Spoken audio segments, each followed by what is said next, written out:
Isang mapagpalang araw muli sa atin mga ka-voltage, at meron naman akong panibagong customer at meron nga po silang ipapadip clean sa akin at ipaparepair na rin po nila kasi ang problem po nito mga ka-voltage ay hindi na ho nag-automatic yung tubig niya.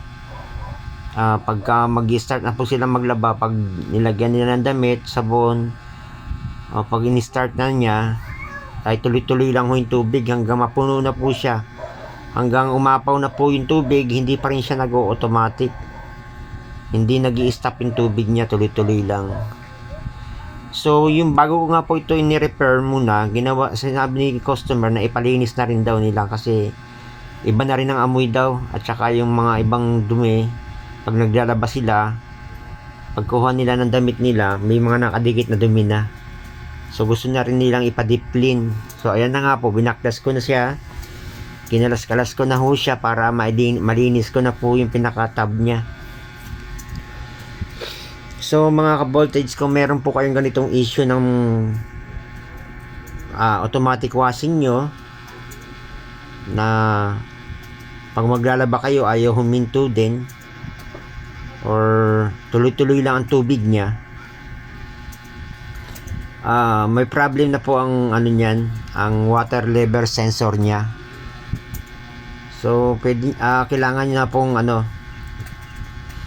papalitan. Halimbawa, kung kayo po ay mayroon namang alam din sa pag kukotingting, na pwede niyo naman pong kayo na lang ho magtanggal ng water level sensor niya at palitan niyo po siya. Maya-maya po makikita niyo po kung ano po yung water level sensor na dapat palitan para bumalik yung automatic niya sa tubig. Pero after po yan, nilinis ko muna po yan. Ayan nga, sinabunan ko lahat, pati kahan niya, para luminis-linis na siya kasi sobrang dumi na rin po. Kasi matagal na rin po daw itong washing na to sa kanila, ay ngayon lang nalinisan.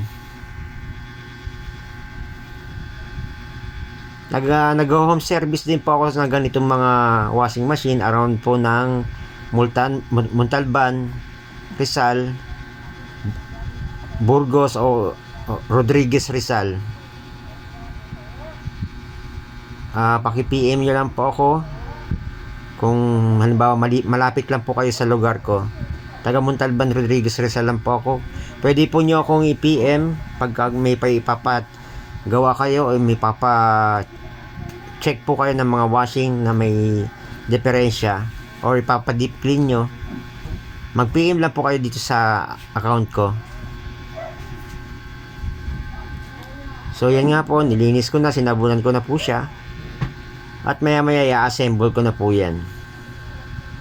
Tapos mamaya ituturo ko po sa inyo kung ano po yung water level sensor na pinalitan ko, para yan po ang nagsisense ng water sa mga level niya, para pagka kung saan nyo siya isa-setting o kung gano'ng karami ang tubig na gusto nyo ilagay, yun ho ang nag-automatic nagsisense ng water.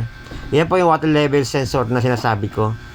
Yan po yung pinalitan ko para bumalik na po yung pag-automatic niya sa tubig niya. Yan, maraming salamat po sa mga panonood nyo. Sana meron po kayong idea na nakuha sa video ito. Huwag niyo po kalimutan paki-like and share, paki-follow po ang page. Maraming salamat po and God bless po sa ating lahat.